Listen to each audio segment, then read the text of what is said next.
So we're now entering the last part of the program, and it's our fireside chat, which is a bit more of an intimate conversation. We have an incredible artist joining us today.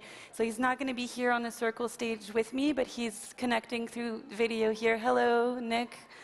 I'll introduce you. Hi, Kim. I'll take just a moment to introduce you, and then we'll get right into it together. But welcome to the circle stage. You're here with us at ChangeNOW.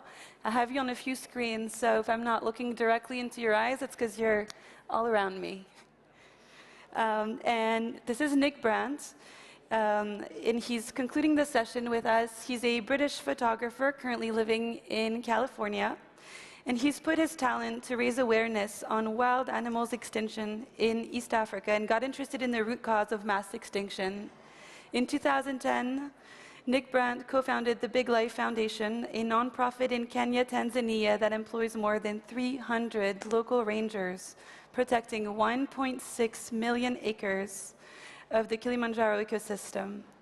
The themes in Nick Brandt's photographic series always relate to the destructive impact that humankind is having on both the natural world, but also on humans themselves as well. And today he's going to talk to us about The Day May Break. It's an ongoing series that he's been working on in a few chapters, and we're very lucky to have some of his work actually featured by the entrance of the conference, and please go check it out as well. So Nick, welcome. We're so excited to have you here with us. We've been talking throughout today's session about what it takes to go from having this idea to having the courage to go and execute on it, and what that might look like to go from this moment where maybe you could tell us a little bit about your process, how you start from an inspiration and how you end up in these incredible environments, finding the work that you then shoot for us. Thanks, Kim. Oh, strange, I can actually hear myself echoed back, but I'll try and ignore that. When I come up with an idea, I actually don't have a choice. I have to go out and do it immediately. The ideas, the concepts, like the one, I don't know how many people there have actually seen Sink Rise in the Palais there. But thinking about, for example, sea level rise, what is a visually compelling way to I'm creating for myself. Ultimately, I'm creating for myself, but along the way, obviously, I want people to be moved and affected and enlightened and just begin more of a dialogue about what is happening on the planet. And with The Day May Break, I'm particularly focused on countries with the lowest global carbon emissions, where the people in those countries are so vulnerable, so affected, but the countries in which they live are so lacking in responsibility, unlike, you know, countries in Western Europe, America, Canada. And just going out and finding visually compelling ways of telling those stories. So for those who haven't yet seen the Sink Rise visual landscape, maybe describe that to us. Describe us being under... Well, shall I just share the screen briefly? You have that ability. So hold on. Yep, stand by. Okay, so share. So you should be able to see that now. Yes. This is one of this is one of the photographs hanging in the Palais right now. All the photographs were shot underwater in Fiji with local people who are representative of those who will, in the coming decades, have their homes, their land, their livelihood impacted by rising sea levels. I'm just going to quickly flick through these, and then I can come back to my face, unfortunately, because I'd much rather you be looking at these. This is Serafina. So these are all local people, and as I mentioned, it's all shot in camera. There's no Photoshop, no AI. They just basically held their breath, and we took the photographs with them weighted. and just a feeling of everyday life, just going on, but now, you know, they're underwater. I'll just flick through. So yeah, and there's the making of that. So I'll just return to stop share. So I should be back. The making of is really impressive. Can you tell us a little bit more about your process to get the furniture underwater? And you mentioned that this isn't AI or Photoshop, because it is absolutely surreal seeing no air bubbles, or Yeah. it's so seamless. How did you make it happen? I mean, first of all, it's absolutely, I'm not remotely interested in using AI or Photoshop. These are real people, and you can't create real people in AI, obviously. So with all the chapters that I do in The Day May Break, these are real people who are climate change refugees who've had to abandon their homes, their land, and find new places to live. People who've been impacted by years-long droughts, by cyclones that have destroyed their homes. But I'm actually sorry, I'm not answering your question. This was, if you're asking about how this work was created, I mean, basically, to sum it up in one sentence, we bought every barbell on the island to keep everybody down. The end. And how do you convince people on the ground to partake in the work that you're imagining? How do you go about it?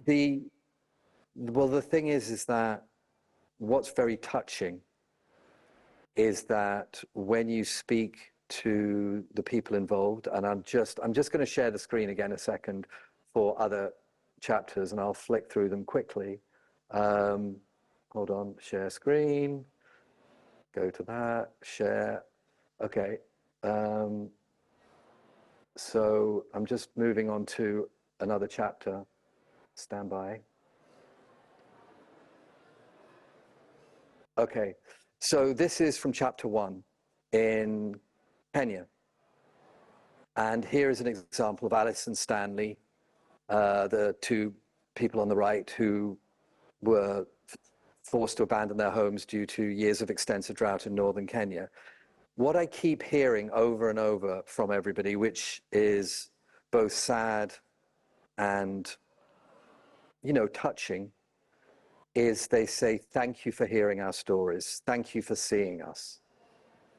And this is Ali and Fatuma. And in instances such as, so when somebody buys a print from me privately, I am able to send money, a share of the proceeds, to the people as a form of royalty payment. And as a result, so Ali and Fatuma were able to start a B&B business, and Alice and Stanley were able to start a shoemaking business.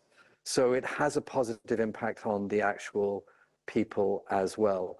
Kuda, the lady here who lost 2 of her children in flooding from a climate-intensified cyclone, she, I mean, these people are so strong compared to, we have very cosseted lives in the West. She lost, as I say, 2 of her children. And, sorry, I'll just stop share again.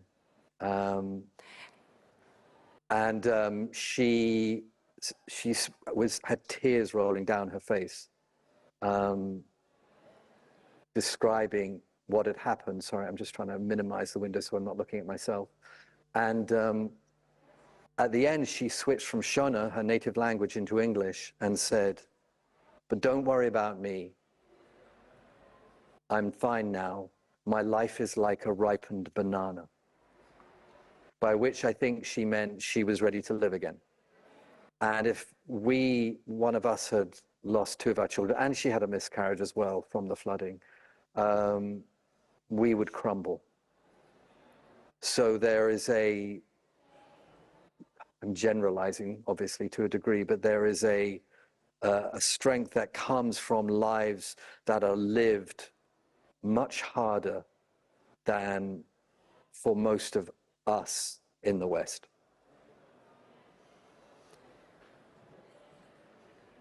That was a really deep share that you evoked, going through the lives of each of these people. And so let me just take a second to wrap my thoughts. How do you do it? How do you keep creating in an environment where you're seeing so much pain and so many difficult stories? How do you keep going, and what drives you? You said, I don't have a choice to create. Can you talk to us about that? Yeah. I wouldn't be doing this work if I didn't think there was some kind of hope. And that is a word that is used, you know, we all use it in this field a lot because there is so much eco-anxiety.